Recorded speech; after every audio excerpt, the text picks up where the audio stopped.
ऐसे जो वही देव है, जो आत्मदेव है, जो हमारा स्वरूप है, वो जो है सब दिशाओं का पीछे है। अर्थात जहां से दिशाओं का जो निर्देश सृष्टि होती है, वो जो ब्रह्मांड है वो गोल है।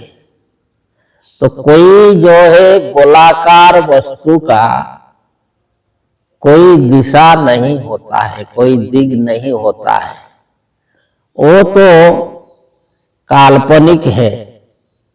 जो गोलाकार वस्तु का वो दो ही दिशा होता है, एक जो है केंद्र है और एक जो परिधि है, जो जिसको अंग्रेजी में सेंटर बोला जाता है, केंद्र।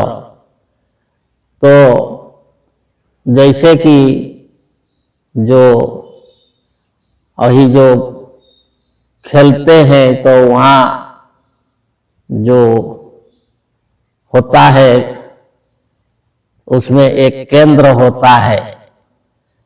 तो ऐसे एक गोलाकार वस्तु का एक केंद्र होता है, वही केंद्र से सब तरफ के जो है दिशा निर्देश होता है, अर्थात परिधि तरफ होता है।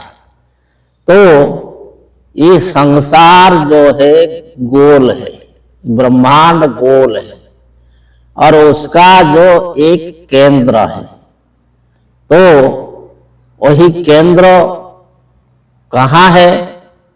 तो इस मंत्र में बताया जाता है कि जहां वो देव है, जो आत्मदेव है, वो सब दिशाओं से पीछे है।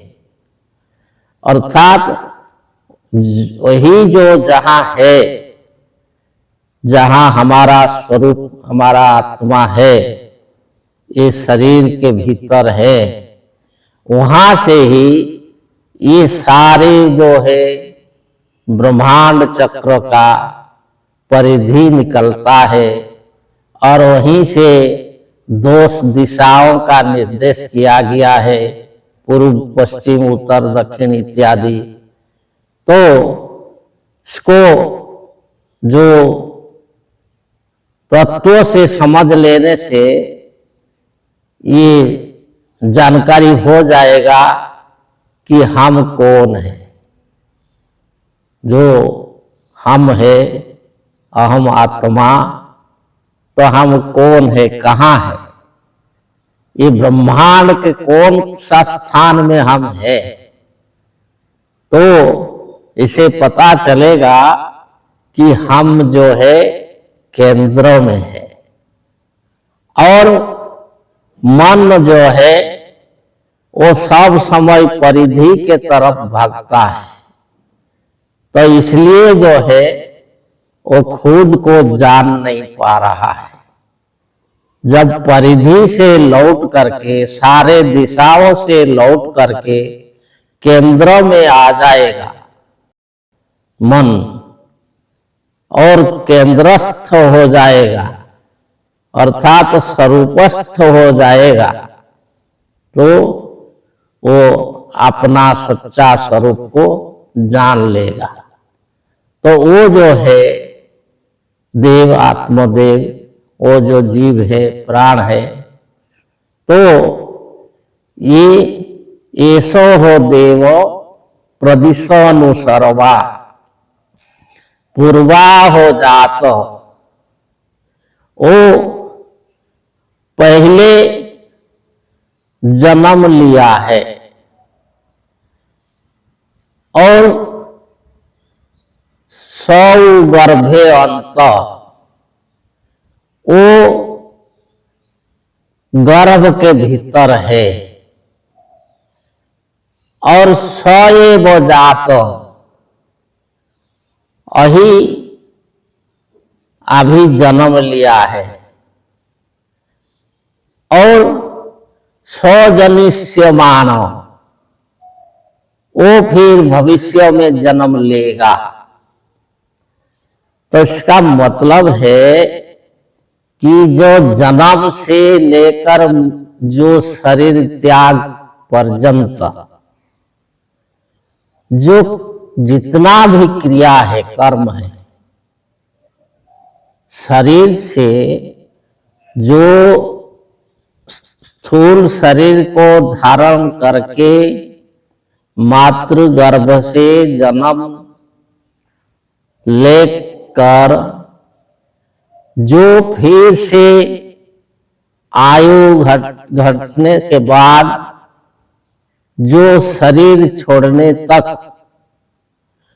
और जितने भी वो काम हो रहा है, जो भी ये संसार में काम है, ये सब जो है एक साथ हो रहा है, एक सेकंड में हो रहा है,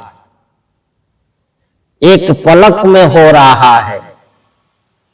एक पलक पात के जो आंख का पलक पात होता है, इसको जो समय, इतना ही समय में ये अखिल विश्व ब्रह्मांड में जो कोई जन्म ले लिया है और कोई गर्भ में रहा है और कोई जन्म लेने वाला है,